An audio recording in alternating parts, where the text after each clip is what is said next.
Sean Healy is an executive coach working in people dynamics, and he's interested in helping people improve their personal and their business life. Sean, thank you so much for joining us on the Inside Perspective. Really excited to hear more about you and what you do, and also to hear you guys talk a little bit about parenting and sort of, helping to raise amazing children. So, to start with, can you just tell us a little bit about your area of expertise, a little bit more about people dynamics and what that means?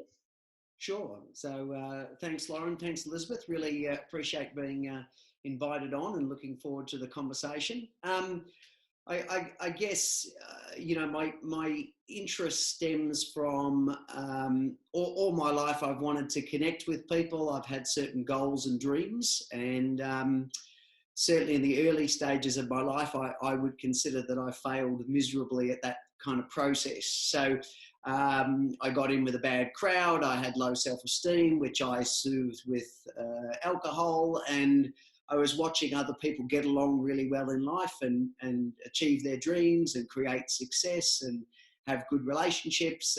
And I found that I really sort of struggled. So that was where I became kind of very interested in, well, how do we create relationships? What make relationships work? Because I desperately wanted to have a good relationship, both in terms of my friendships and also a personal relationship. But despite that good intention, everything just seemed to always end up in a screaming heap, so to speak. So that's where I sort of became very interested in kind of looking at people who've been successful, both in terms of coaches and mentors. And then that was fortunately led me later in life to be exposed to sports people in the military, successful executives. And I just kind of thought, well, if I keep looking at what people do that works and try to do my best to emulate that, then life will work out. I love it. And I guess, to kind of talk a little bit more about, where you kind of went to from there. And obviously, Elizabeth, interested in your perspective as well. But, I think so much of the time what we, where we start from, our kind of origin story, it informs so much of like our, later life and what we do. So for you, did you have other sort of careers before you ended up where you are now? What was sort of your professional pathway? Yes, I ended up, I had a lot of weight issues when I was young, and that periodically has daunted me all my life. But I ended up becoming a personal trainer and owning a fitness centre, and in particular specialising in training misfitness models. And what became very interesting to me, I had 15 odd staff, and just how differently people went about their work day, and how some people seemed to just have an attitude that clicked with people and they could get results, and others were just terrible. They wanted to build a business, but their people skills, their emotional IQ was very limited. And then also amongst my clientele, people just thought radically differently and approached exercise very, very differently.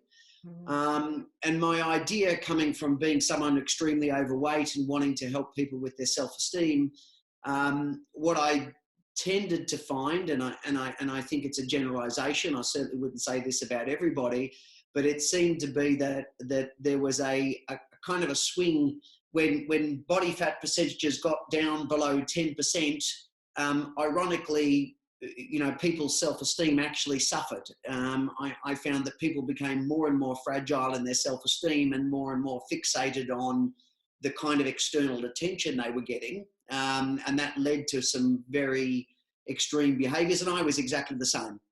In those days, I took steroids. I walked around in skin-tight tops. You couldn't find enough reflective surfaces for me to look in. And everything was based on who was looking. And so from that perspective, and finding that kind of what seemed to be something that was very aspirational actually didn't fill the emptiness. If anything, in some ways sort of made it kind of worse. And that was where I really started to get very, very curious, and started to look further in terms of, well, I need to know more about how people think, because it was becoming quite evident to me that I was now more a part of the problem than the actual solution. So I became very, very disillusioned. I'd started out with a good intent to help people and to help people feel better about themselves. And then mostly I found that in many cases we were creating actually very fragile sort of people, myself included. And that's where I started to look at, what was available in terms of psychology, in terms of personality profiling, in terms of things like NLP and other kind of success paradigms. And then, 20 plus years later, here we sort of are. Well, I'm really interested in, kind of the patient journey. And as you were talking, I was thinking about your practice as well, Elizabeth, in that, I think you kind of see this in the fertility space where, and I'm curious, like people, seek to start a family, and often they've been struggling with it in the same way that you might have people struggling with being overweight or, whatever that struggle is. And then once they actually, achieve pregnancy or they become a parent, do you find that they then have a whole new set of problems that they're kind of dealing with personally in their mindset? Definitely. So a lot of the time, I think a lot of this is stemming from, and I definitely agree with Sean. It's sort of, it's all in that search. People are searching to sort of fill this void, this emptiness within. And unless they really deal with that, it's just going to be a new topic that they bring that emptiness to. And so when people are looking to be a parent, it's even more important to me because they'll just pass and repeat that same sort of behavior and patterns with their children and can do quite a lot of damage. It's hard enough as it is, even in the most whole person to parent. And it will depend on the characters that you're dealing with. And I suppose, there's that real compassion on yourself as well, and not be hard on yourself. And because if you keep identifying with things like, say, with the body image, or which is great to be really fit, that's fantastic, where it's that imbalance of you're identifying with a body type, and which is why then you start looking at all the reflections. That's where it becomes a danger, instead of, no, I don't care really too much about what I look like, as in a sense of, is that muscle exactly balanced with that other muscle or whatever. But it's more the sense that I'm actually able to be strong physically so that I can live a happier, healthier life. And in that, what does that mean to you? And it's the same thing as being the best parent that you can be, and the best daughter and the best partner or whatever. I think all of that is about just filling that void within, getting to know who you really are, and then whatever, and just being honest with that and being curious on how you can sort of deal with that and different tools that you can bring on to deal with those issues. And then your pursuit in being the best version of yourself. Often I'll say to people, we are made up of three people: the person that people think that we are, the person that we think we are, but the person we actually are. And when those three are together, then we are living our true authentic life, because people are seeing who we actually are and we know who we actually are. And I think when you bring that person everywhere with you, whatever happens in that moment, you're very sure about, because you know yourself so well. Your yes is yes, your no is no. You're not doubting yourself all the time, and whatever you've thought about, whatever your action's going to be. And I think it's a much more grounded place to sort of be. And it just depends on what your background is and what tools you've taken, you've been given from your own parents, from their example, and also from their teaching, their disciplining and stuff like that. Some people don't really, know how to parent. Some people are helicopter parents, and some people are sort of letting their kids roam the streets and think that they'll learn from themselves, and they've all got different techniques. And, you'll have people that are bringing all their issues into parenting, which might be their depression, their anxiety, their carelessness, their fears. And then what that does to this blank slate, this person that you've taken on and have such a privilege to have a chance to raise them.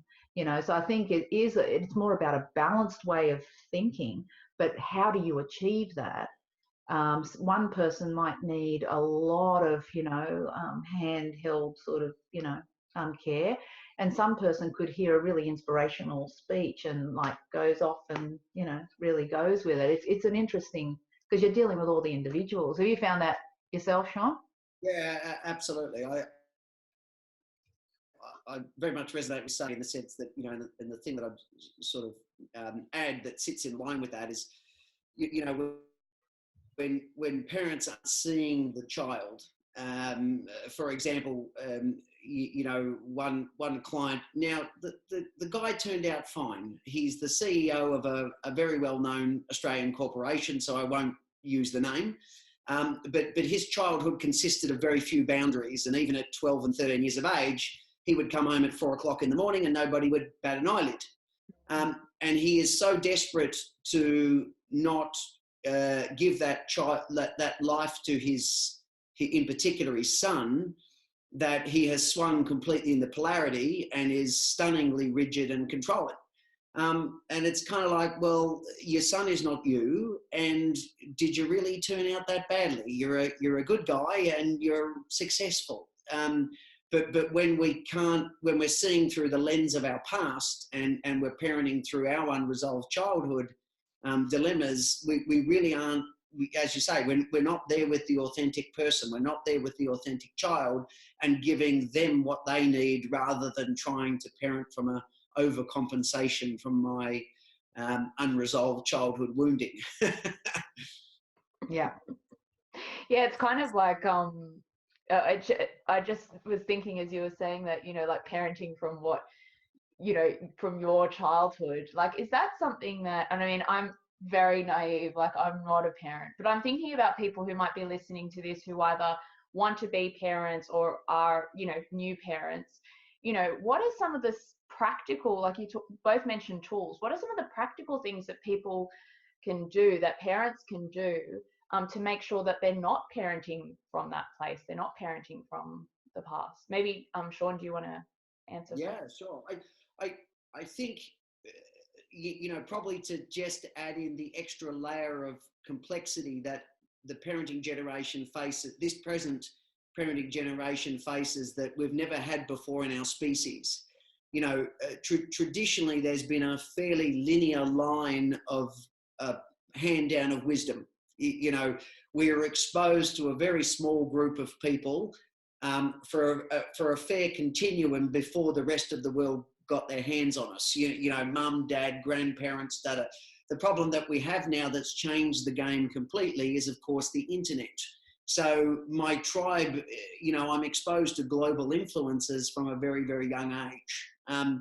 And so, you know, the number one thing that I sort of talk to parents about is you have to build the bond with your child and continue to regularly check in on it like never before, because you haven't had to compete.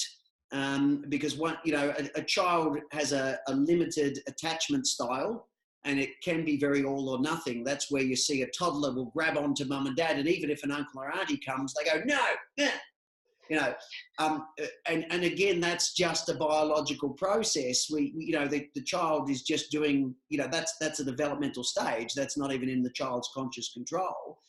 But what we're sort of seeing now is if children break off prematurely and form, you know, now I'm only interested in my other 12 or 13-year-old buddies, and it becomes a very quickly a very fractured all or nothing. So suddenly my parents are completely out in the cold, or my family is completely out in the cold. It becomes very, very difficult to recover the relationship and parent from that place. So, and it is very demanding. I absolutely get that in our modern society, but we have to be spending just individual time with our children, and really making sure, you know, that we're that demonstration of their importance through our time. I don't know how that sort of sits with you, Elizabeth, or what you'd have. I agree 100%. That's something that I know I love about our culture. I'm Italian. I've got an Italian background, and sorry, for us, family means everything. We do a lot with family. We sit around a table and eat our dinner together. We'll play board games every couple of weeks. There's a lot of, we'll do podcasts together. that sort of stuff. And but from the time they're very little, I think for us, it's we live by anyway. I know in my family we try and live by example. And so we're our children's mentor from a really young age, and make it so that they can tell us anything as much as we can. And so even though, yes, I found it, my two younger children, especially, obviously, my daughter's 20 and my son's 15, and they are well and truly in this internet world. It's interesting to sort of see how, even though, and I have not been somebody that's, had the computer only in the lounge room and police them. I haven't done that sort of thing. But they're just too busy. They're quite sporty kids. They are very outgoing. I can see from their nature, they have quite, they're leaders in their own right. Which is great. I've been lucky that way. They're not troubled children, so much so that, they're often helping their friends through problems and things like that. And so that's great. But it's just, I know that it did add a whole different level of challenges to me, knowing that now they could be exposed, and obviously were exposed, to a whole heap of things that they wouldn't have been. And my two older children weren't. And so very quickly, within about a 7-year period, it changed everything. But I think, I think if you're the voice that they check in on as well, to go, all this stuff's happening. What do you think about this?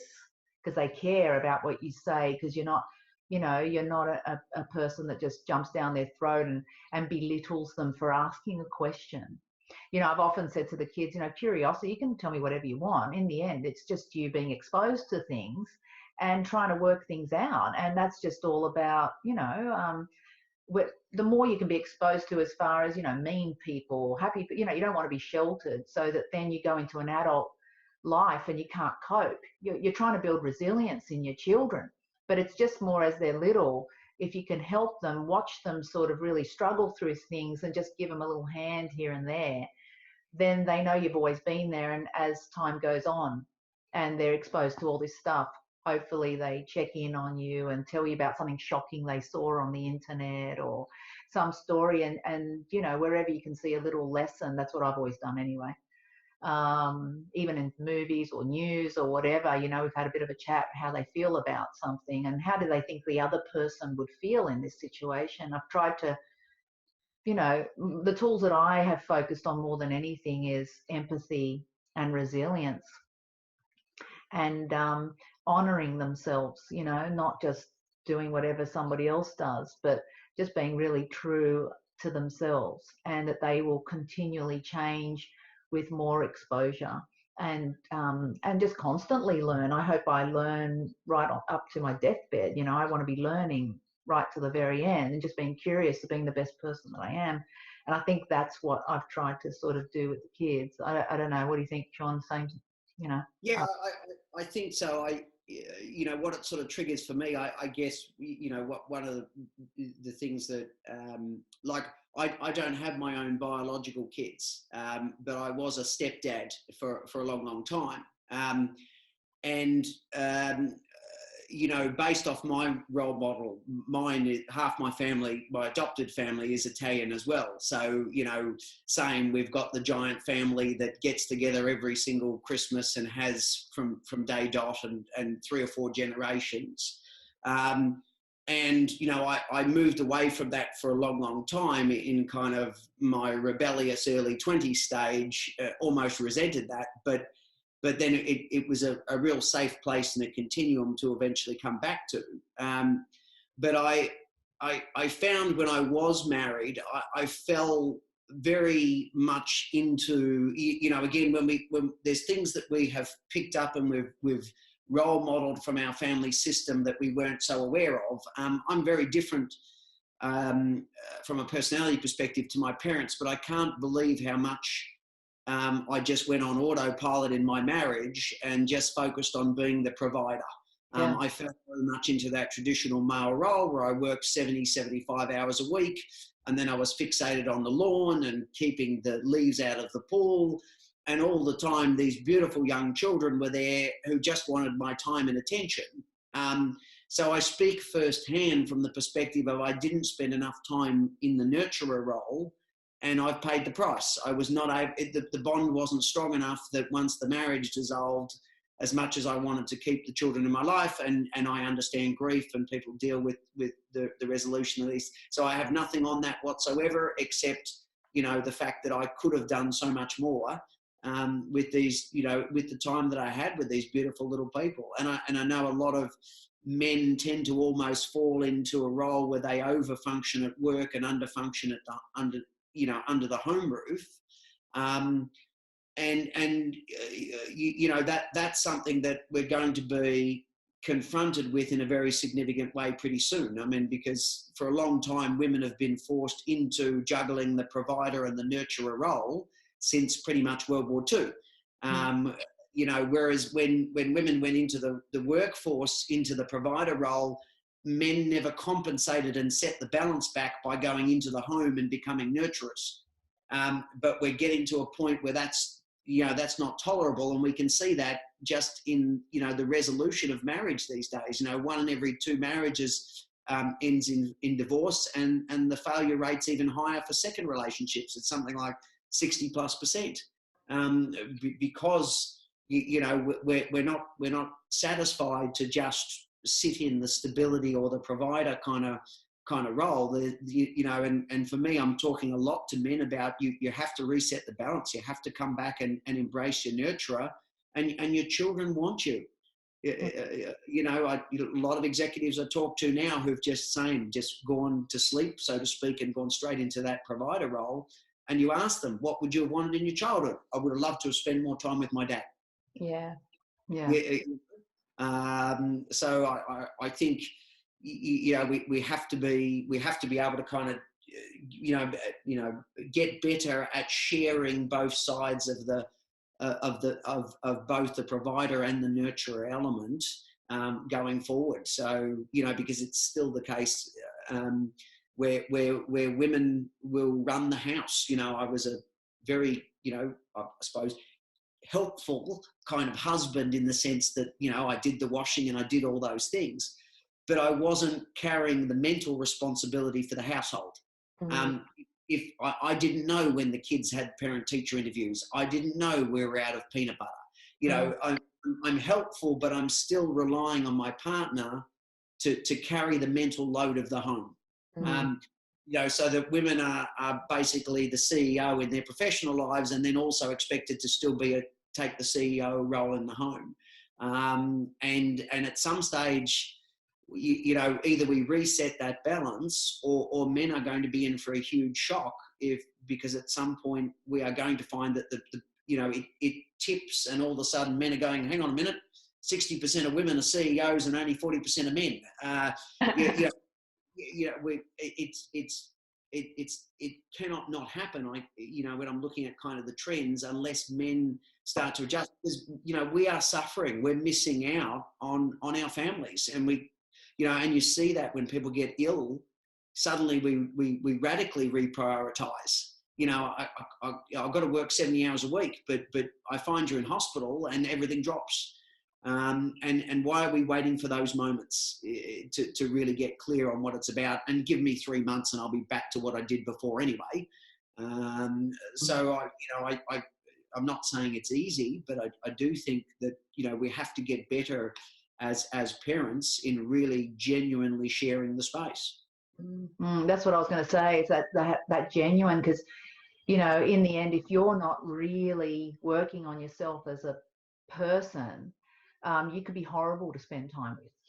So therefore, you know, it's like all the kids want to do is get away from their parents because, you know, they're maybe drunks, or all they do is sit in front of a TV, but they're saying, you know, come and spend time with me, but they're really saying, come and sit with me and watch TV.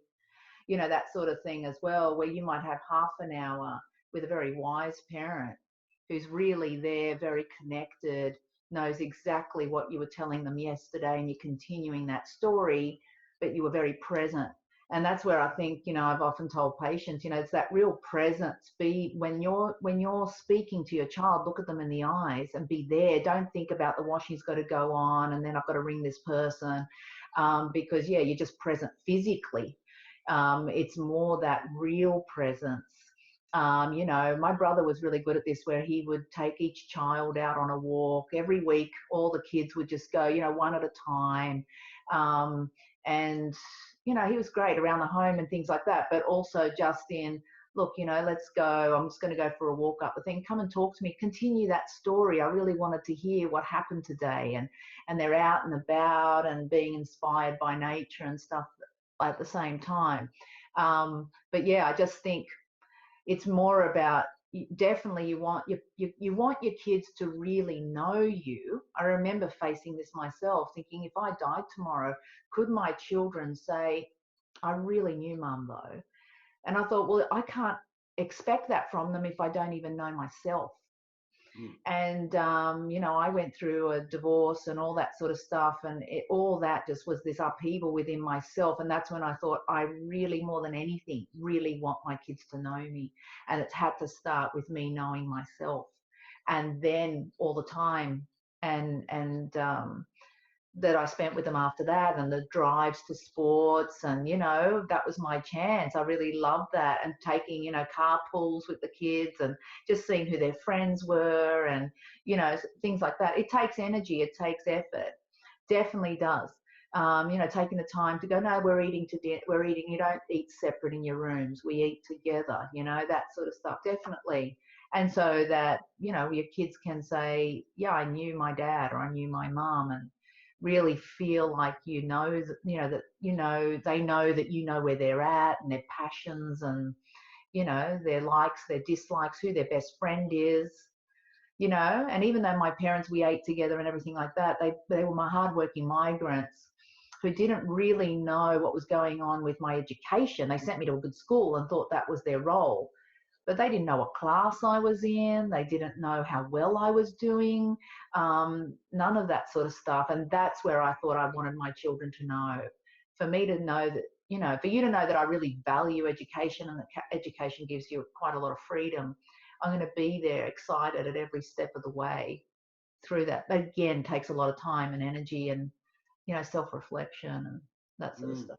It sounds like a lot of what both of you are saying is around, like, you know, intention, right? Like, and I was just thinking when you were saying, Sean, about, you know, sort of the traditional roles of parenting. And I mean, for me, having been born in like 89, I just don't get it. Like, I find it so weird when people talk about mothers versus parents, like mothers have some sort of special role or something. I'm like, yeah, there's two people in parenting, hopefully, ideally. And like, but one thing I've been told, and I've got a few friends who work in counseling and stuff, is like most people, so most new parents or parents to be, don't have a conversation around roles. Like, they don't actually talk about what are our intentions for what we're going to do when this child is born.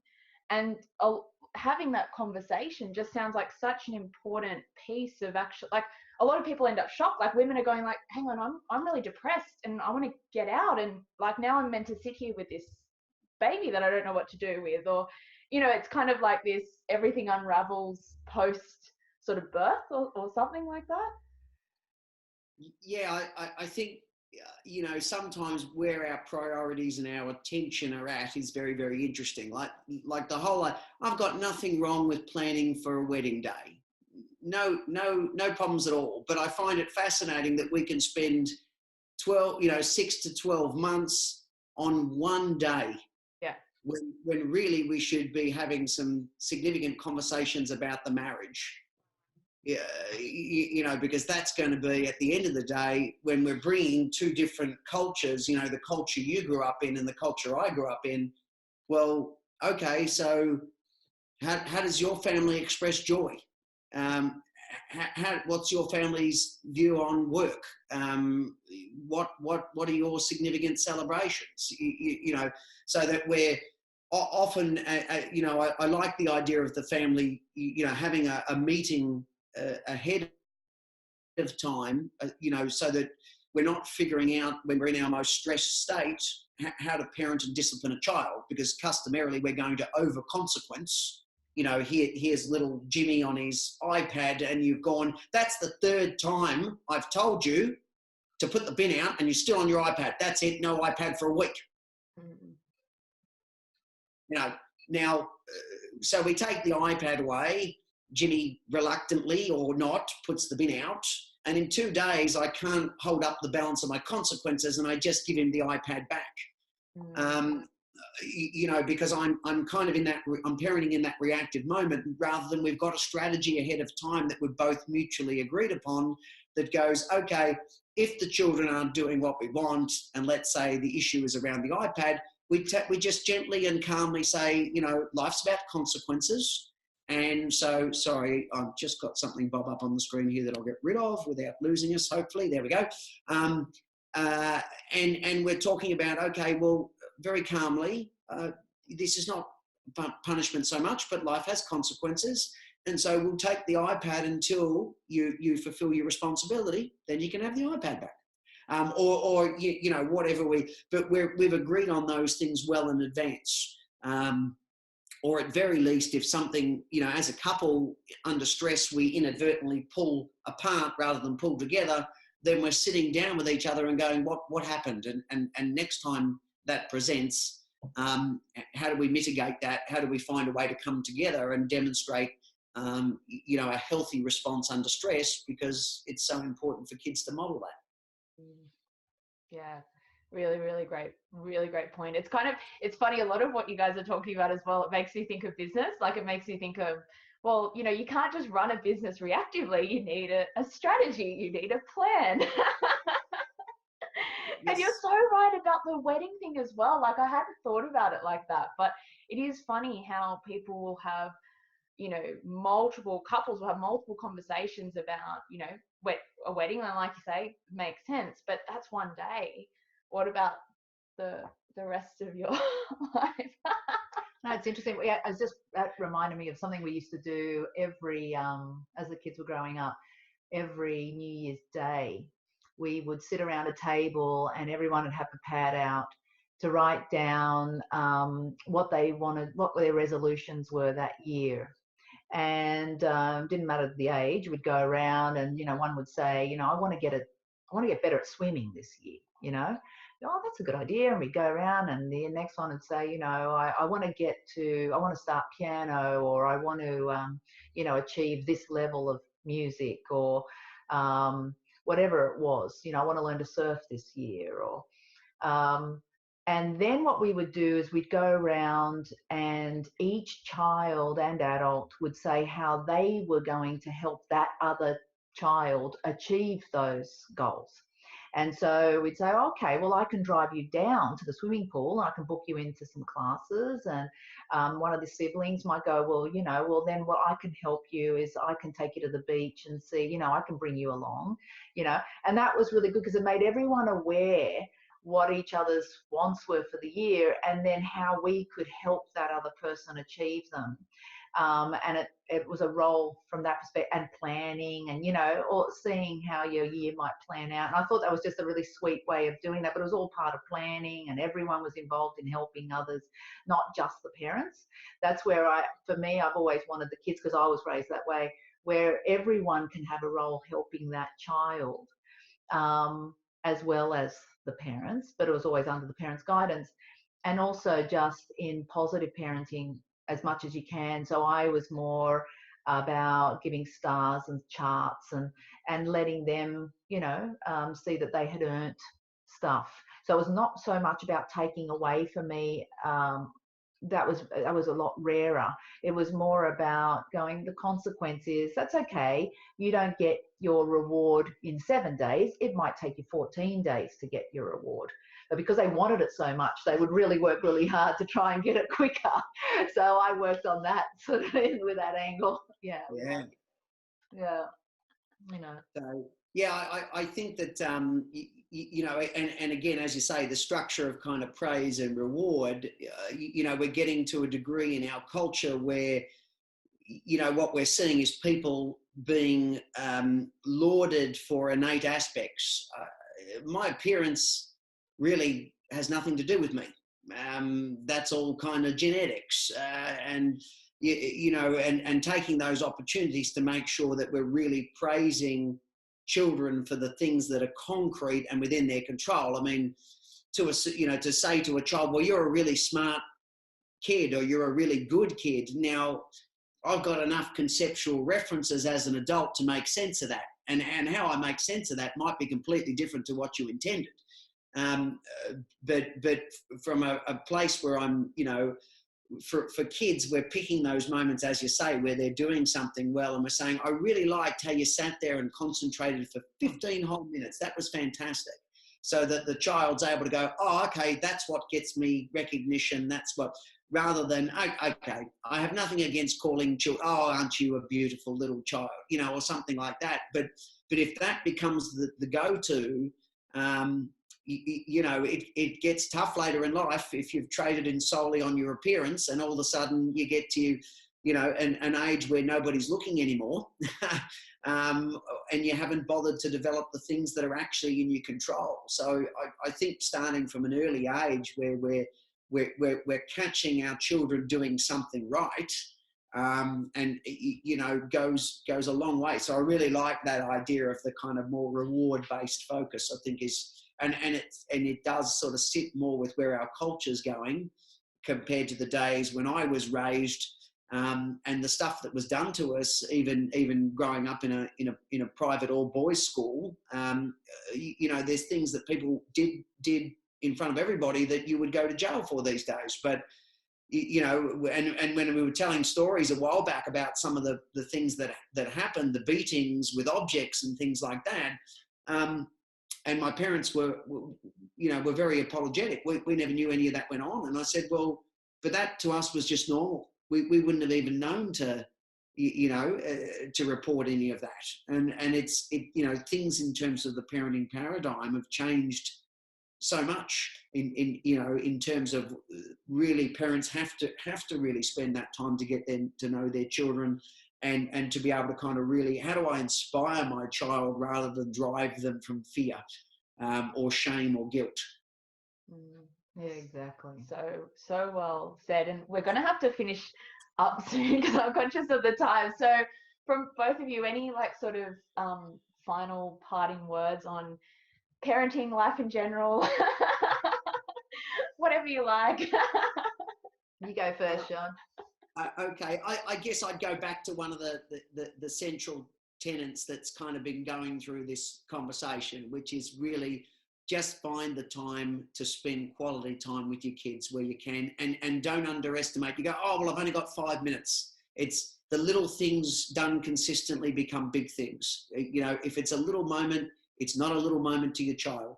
So take that 1 minute, or that 2 minutes, or that 5 minutes, as well as the extended time. But any moment to really be present with your child is just so precious. And you know, from someone who had children in their life and didn't make the most of that, and the consequences of that, I can't offer that any more strongly, especially from my perspective to men. You know, spend the time, find the time. It is, you know, it is just so vital and so worth it. That would be probably the thing I'd leave off on.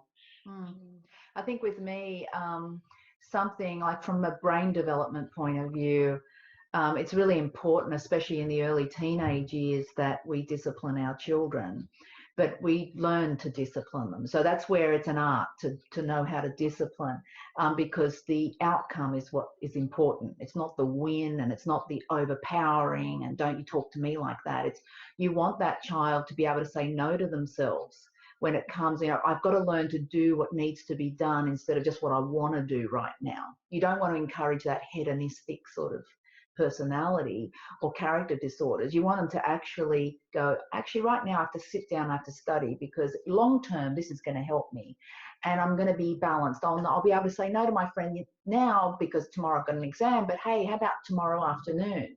It's not an all or nothing. It's I'm learning how to juggle my life so that I can prioritize. And so often what I did with my kids anyway, and I do suggest with patients, is things like learning an instrument. All my kids play an instrument. I did it more, not because I wanted them to be pianists and violinists, but so that, 10 minutes of practice every day, that discipline of just keeping consistently doing something that is only very, you can't see a major, you're not playing a concerto, or straight away a piece, not playing a difficult piece straight away, but it's that just chopping away on those little bits. Eventually you get to see, wow, after a month of just picking at and trying to refine and trying to do stuff, look what I can do. And I just have that little bit of discipline, then I go and play. And I have this set aside. It's only going to take me 15 minutes, guys. I'm saying no to something for 15 minutes. There is no sense in right now at the end of that 15 minutes, it's not going to make a huge difference in my life that moment. But over time, it will bring so much joy, happiness, that sense of achievement. And I think study's the same. If you can just learn that, at the end of the week, let's just go down, let's just, have a look at what we learnt that week, put that aside, and now go and play and have all that enjoyment. And it's just learning that discipline of just chipping away at, doing things that really going to make life easier in the long term. And that's what I've tried to do with my kids. I think that's really helped what I can see in the long term, them having it's easier. I mean, I like to think I'm pretty all right, Just before we go, Sean, how do people find out more about you and the work you do? So probably the easiest way is the website, emergencetraining.com.au, but also the podcast, Sean Healy Tools, on iTunes, Podbean and Stitcher. And I've got a little kind of YouTube channel too, which is the Sean Healy, the Relationship Resourcing Series. So if people prefer to watch YouTube clips, I've got a few clips on there as well. And yeah, like I said, I like kind of all areas of kind of human performance. So there's bits on business, there's bits on relationships, there's bits on parenting. I'm a generalist by nature. I kind of find that, I like to kind of move around, and I just find human beings stunningly interesting. I just think we've got such a amazingness in us. So there's a couple of ways in which people can reach me, and certainly happy if people do want to reach out and say hi, or there's things that they want to know about, happy to have a conversation. Well, fantastic. Well, make sure we put the links in our show notes as well. Elizabeth, Sean, thank you so much. It's been really interesting. Thanks, Sean. Appreciate it. Thank you very much for having me on. Really delighted. All right. Thank you. See you.